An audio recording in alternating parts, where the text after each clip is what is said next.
gusto que se encuentren con nosotros para esta revisión express sobre el desarrollo del niño y del adolescente para educadores de Judith Meese. En el capítulo 1, titulado El estudio del desarrollo del niño, encontramos algunos aspectos importantes para destacar. El primero de ellos es que el desarrollo de nuestros alumnos es el punto de partida para la planificación de las actividades en el aula, y que lo que cada maestro sabe o cree saber acerca de sus alumnos a cierta edad es lo que influye en las acciones que considera convenientes y por tanto aplica. También se define el concepto de desarrollo como aquellos cambios sistemáticos y ordenados que mejoran la adaptación global al ambiente. Cada teoría del desarrollo o teoría evolutiva nos ofrece la referencia para explicar e interpretar los cambios en la naturaleza de los niños y niñas.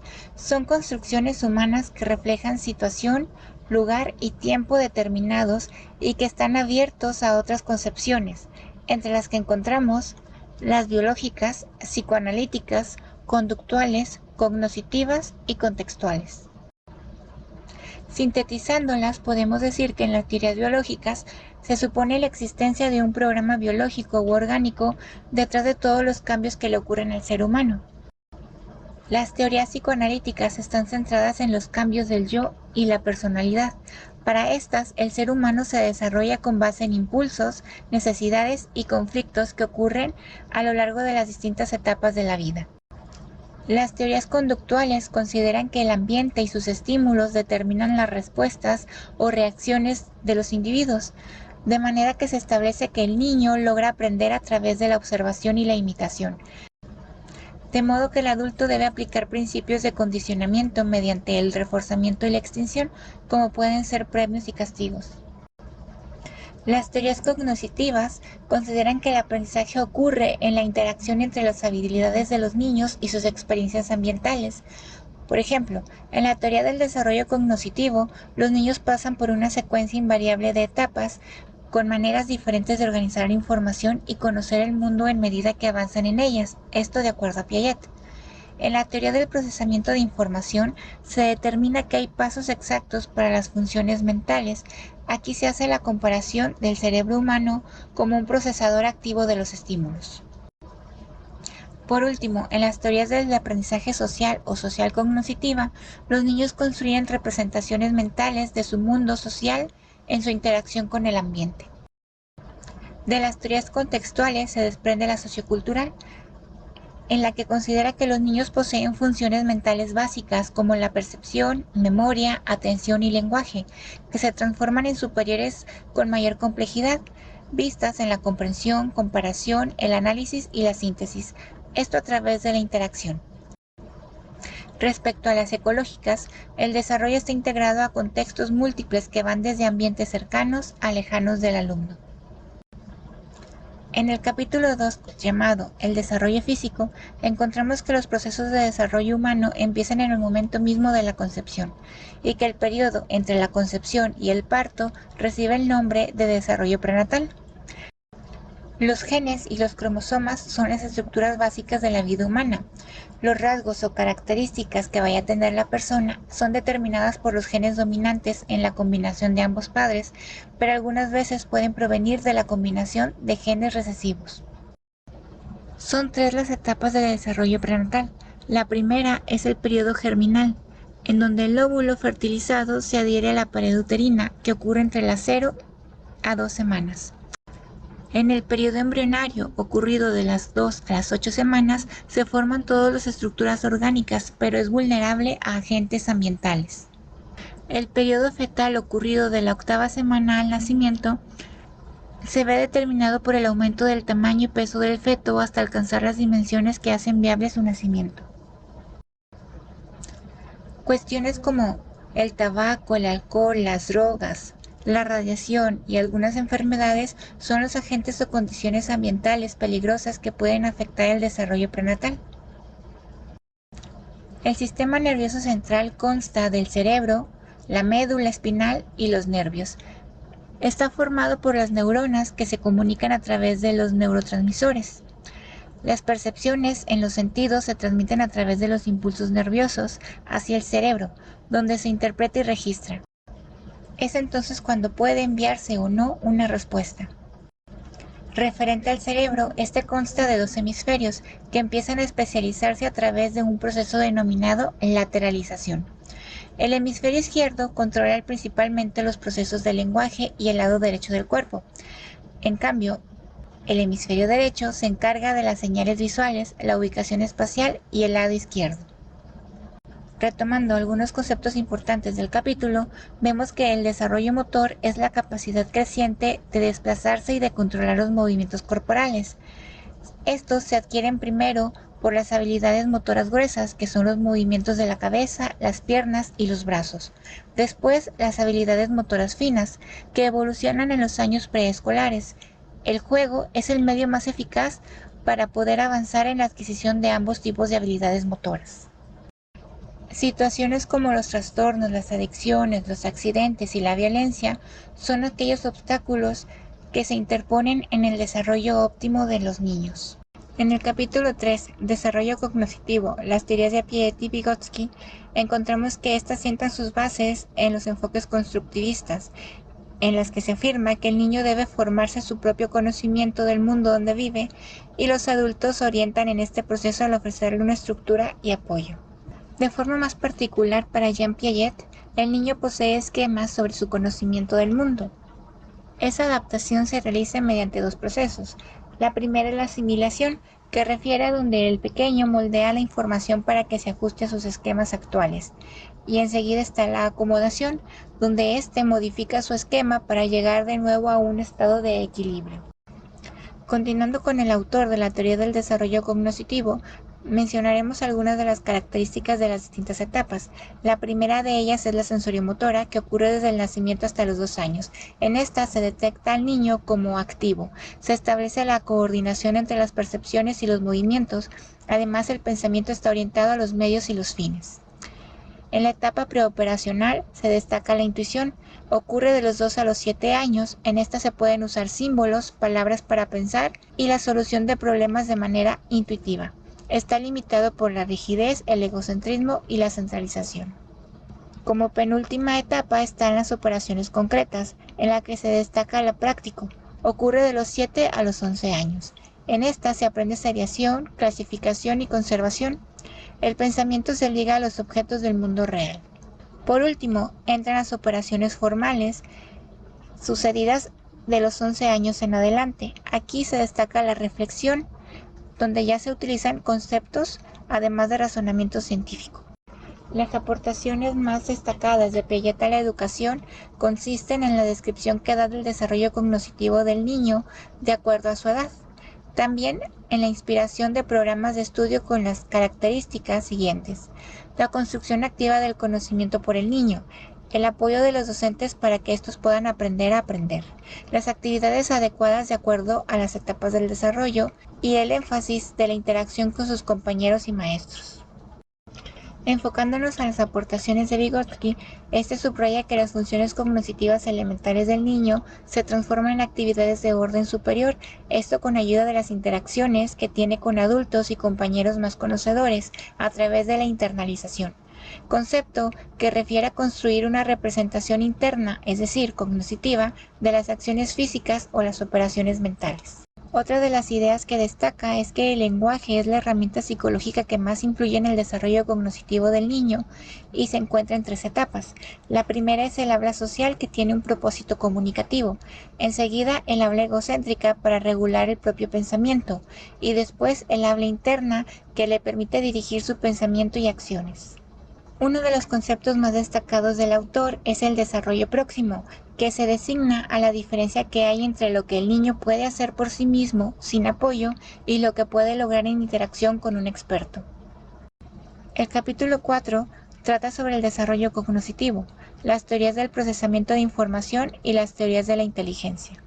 En la primera, nos dice que se centra en los cambios evolutivos de las capacidades del niño para asimilar, codificar, guardar y recuperar información.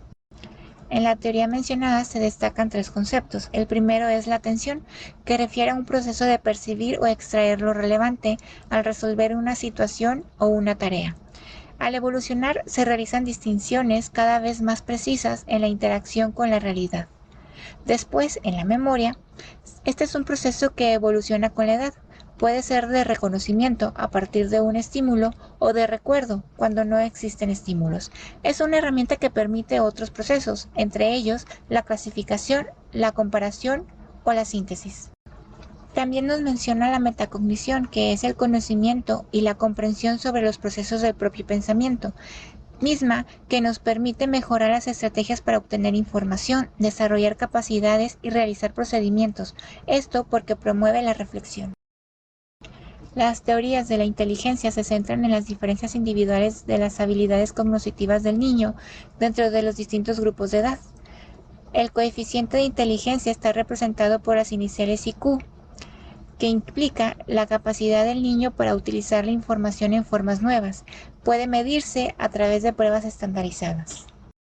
También encontramos la teoría unifactorial de la inteligencia, que postula un factor intelectual general que puede ser medido, mientras que las teorías multifactoriales insisten en la existencia de habilidades múltiples que pueden medirse. La más conocida de estas últimas es la teoría de inteligencias múltiples de Gardner, en las que se incluyen las inteligencias de lógico-matemática, lingüística, musical, espacial, corporal, kinestésica, interpersonal e intrapersonal. Llegamos ahora al capítulo 5 sobre el desarrollo del lenguaje y alfabetismo. En este, nos dice que el lenguaje es un sistema de símbolos construidos por una sociedad, empleando sonidos o letras para comunicarse. Los niños aprenden el lenguaje hablado en etapas, sin necesidad de una instrucción directa. Aproximadamente a los 2 años comienzan a pronunciar palabras aisladas y pasado un poco de tiempo combinan incluso hasta 2. Más tarde logran hacer frases y oraciones completas. Además, construyen intuitivamente las reglas, empezando por el orden de las palabras de la oración. Después manejan tiempos verbales, preguntas y construcciones negativas. El alfabetismo es la capacidad para leer y escribir textos de diversa índole con distintos fines. Para ello se lleva a cabo la decodificación de las letras impresas, convirtiéndolas en palabras. Después entra la comprensión, que es el proceso activo de darle significado a estas palabras e interpretar ese texto de acuerdo a la situación. Finalmente, la lectura se favorece cuando los niños observan a adultos leyendo y al interactuar con materiales escritos.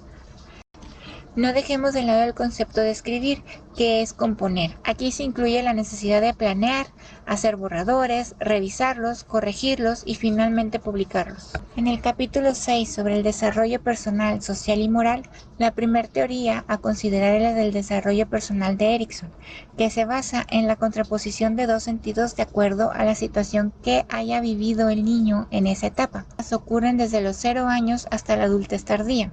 La primera es la confianza versus la desconfianza. Después se presenta la autonomía versus la vergüenza y la duda. Enseguida la iniciativa versus la culpa. Después la laboriosidad versus la inferioridad. Enseguida está la identidad versus la confusión de papeles. Después la intimidad versus el aislamiento. Enseguida la creatividad versus el estancamiento y finalmente integridad versus desesperación. En esta parte las ideas a destacar son el autoconcepto, que refiere a las creencias, el conocimiento y las ideas que poseemos sobre nosotros mismos. Después el autoestima, que es la propia evaluación de nuestros rasgos, capacidades y características. Es importante mencionar que las aulas que ejercen un control riguroso y resultan competitivas influyen de manera negativa en ambas, interponiéndose en la motivación, que refiere a las fuerzas que activan la conducta, la sostienen y le ponen fin. La primera de ellas es la intrínseca, que nace del interior, implica la realización de una acción por interés propio. Después está la extrínseca, que proviene de los estímulos externos, como obtener una calificación o agradar a alguien. Consideramos compañero a aquel niño de la misma edad de nuestro alumno. Las relaciones con estos son necesarias, pues al resultar positivas fortalecen la autoestima, el aprovechamiento escolar y la eficacia. Los niños más populares son aquellos que tienen mayor capacidad para iniciar y mantener interacciones positivas con los demás. Se estimulan por el maestro a través del monitoreo en el aprendizaje cooperativo. Las conductas prosociales son acciones en las que los niños ayudan, cooperan y se muestran interesados en otras personas a través de la empatía, que es la capacidad de conocer y sentir el estado emocional de otra persona. En las relaciones negativas aparece la agresión, que es un comportamiento tendiente a perjudicar o lastimar a otra persona. Estas pueden disminuirse a través de las estrategias para la solución de conflictos, en la que primero se define el problema. Después se encuentran las soluciones por medio de lluvia de ideas en las que participan todos los alumnos. Después se escoge aquella que beneficien a ambas partes, de manera que los dos puedan ganar. Llega el turno de analizar la teoría del desarrollo moral de Kohlberg, en las que se hacen presentes las concepciones que las personas tienen sobre las reglas, la igualdad y la justicia. De acuerdo a esta perspectiva, existen niveles del juicio moral. El primer nivel es el preconvencional, donde se siguen las reglas considerando solamente la consecuencia concreta de las acciones, es decir, los premios y los castigos. En el nivel convencional, las reglas se siguen porque se busca la aprobación de un superior. Finalmente, en el nivel postconvencional, se han desarrollado una serie de principios éticos que definen su comportamiento más allá de pensar en los premios, los castigos o el reconocimiento. El último capítulo del libro, que es el número 7, trata sobre niños con necesidades excepcionales. Aquí nos dice que cada niño presenta variación intraindividual, que es un patrón único con fuerzas y necesidades relacionadas con su desarrollo físico, lingüístico, cognoscitivo, social y emocional. Sin embargo, en el aula se observa una variación interindividual, que refiere a las diferencias en las necesidades del desarrollo entre todos los niños que convergen en nuestro salón de clases. Y estas se pueden apreciar entre las discapacidades más frecuentes en el aula, o como ahora les mencionamos, en barreras de aprendizaje, que son influenciadas por los problemas de aprendizaje específico, trastornos de la comunicación, retraso mental, trastornos emocionales o conductuales, discapacidades severas y múltiples, sorderas o hipoacusia, ceguera o debilidad visual, autismo e incluso problemas de salud. La integración e inclusión de estos niños con necesidades excepcionales dentro del salón regular debe ocurrir con modelos de colaboración entre el docente de grupo y el especializado. En primer lugar, debe haber enseñanza en equipo, donde ambos colaboren en el aula regular. Debe darse además una instrucción complementaria en la que se realicen funciones diferentes e incluya contenidos académicos, habilidades académicas también de supervivencia. Después debe de haber estrategias de apoyo al aprendizaje donde se compartan actividades académicas de inicio, desarrollo, cierre y que haya un reforzamiento. Por último, debe haber una consulta colaborativa entre ambos docentes que atienden la problemática de los estudiantes. Los recursos necesarios para la atención de estos pequeños es a través de medios aumentativos de comunicación, aparatos de adaptación, tecnología médica, ayudas visuales, y algunas de las estrategias didácticas pueden ser los centros de aprendizaje, la instrucción asistida por computadora, adaptaciones en el aula, es decir, adecuaciones, el aprendizaje cooperativo e incluso la tutoría de compañeros del salón de clase. Hemos finalizado con otra revisión express. Recuerda que nuestro canal tiene como propósito compartir material de estudio sobre temas psicoeducativos. Si te ha sido útil, no dudes en darnos like y suscribirte. Gracias.